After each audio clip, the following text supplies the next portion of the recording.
تو دشمن سے نجات کا وظیفہ آج کل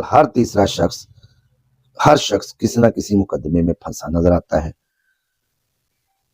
جبکہ کئی بے گناہ افراد جو ہے نا وہ جیلوں میں دھکے کھا رہے ہیں،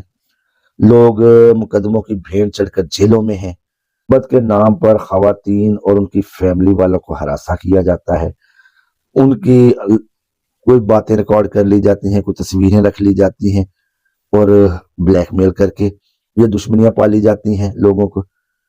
دوستو، یہ عمل جو ہے وہ دشمن کو تباہ و برباد کرنے کے لیے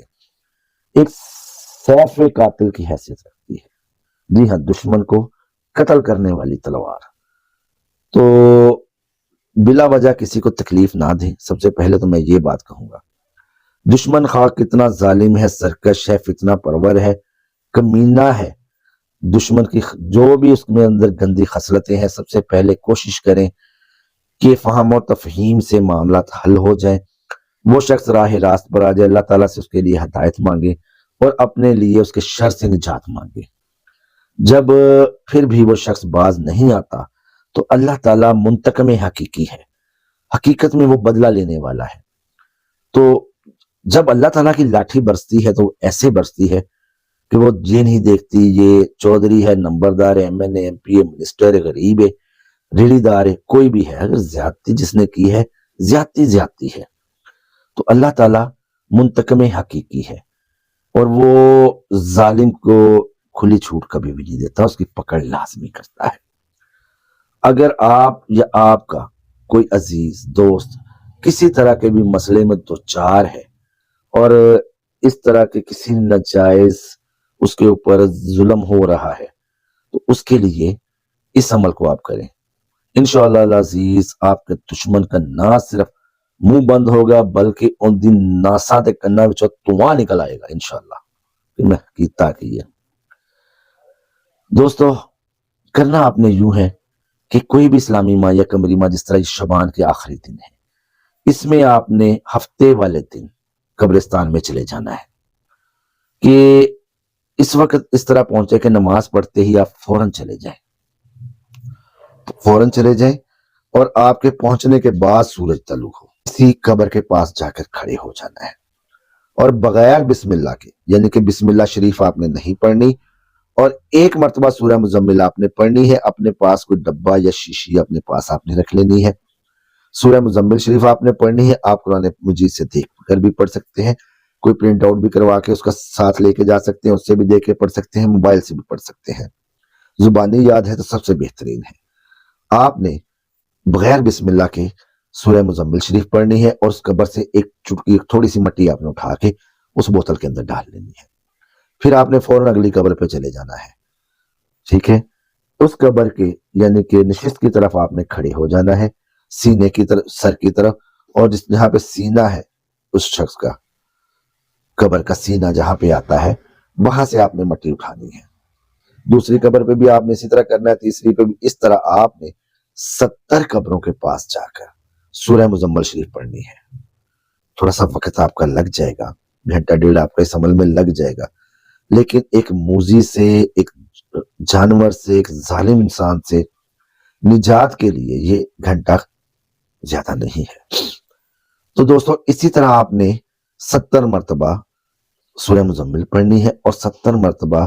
قبر کے سینے سے آپ نے مٹی اٹھا کے اس شیشی میں یا بوتل میں ایک ایک چٹکی آپ نے ڈالتے جانا ہے، اور غروب آفتاب سے پہلے آپ نے، یعنی کہ جب مغرب کی اذان سے 10 سے 15 منٹ پہلے آپ نے یہ مٹی دشمن کے کسی بھی طرح اس کے گھر میں ڈال دیں یا اس کے راستے میں ڈال دیں، دروازے کے پاس ڈال دیں جہاں سے وہ گزرتا ہے، اندر جاتا ہے، یہ مٹی آپ نے ڈال دی۔ اب آپ نے کیا کرنا ہے، آپ نے فوراً گھر آ جانا ہے، اپنے گھر آ کے اپنے وہ کپڑے اتار کے اپنے سائڈ پہ رکھ دینے، آپ نے نہانا ہے، نہانے کے بعد آپ نے تازہ وضو کرنا ہے اور اس چیز کا خیال کرنا ہے کہ یہ مٹی جو آپ نے اٹھائی تھی اس کو اپنے گھر میں ہرگز آپ نے نہیں لے کے آنا، ورنہ آپ کے گھر میں جو ہے نا وہ شر مچ جائے گا، بے شک وہ شیشی کے اندر رہے، اور اگر خدا نہ خواستہ اگر وہ آپ گھر میں لے آتے ہیں وہ مٹی گر جاتی ہے تو آپ کے ساتھ بھی معاملات خراب ہو سکتے ہیں خود کے۔ اگر کسی وجہ سے آپ غروب آفتاب سے پہلے پہلے یہ مٹی دشمن کے گھر اس جگہ پہ نہیں ڈال سکے اس کے راستے میں، تو آپ نے گھر سے باہر اس مٹی کو کسی بھی جگہ پر محفوظ کر کے رکھ دینا ہے۔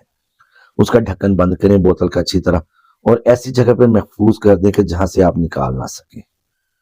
اور پھر آپ نے منگل والے دن کا انتظار کرنا ہے، ہفتے کو آپ نے یہ عمل کرنا ہے۔ اگر آپ غروب آفتاب تک عمل کو پورا نہیں کر سکے تو آپ نے وہ مٹی جتنی بھی آپ کے پاس تیار جو مٹی پڑی ہے آپ نے گھر کے باہر رکھنی ہے، محفوظ کر دینا، چھپا کے رکھ دینا ہے، اور پھر آپ نے منگل کو یہ کام کرنا ہے۔ دوستو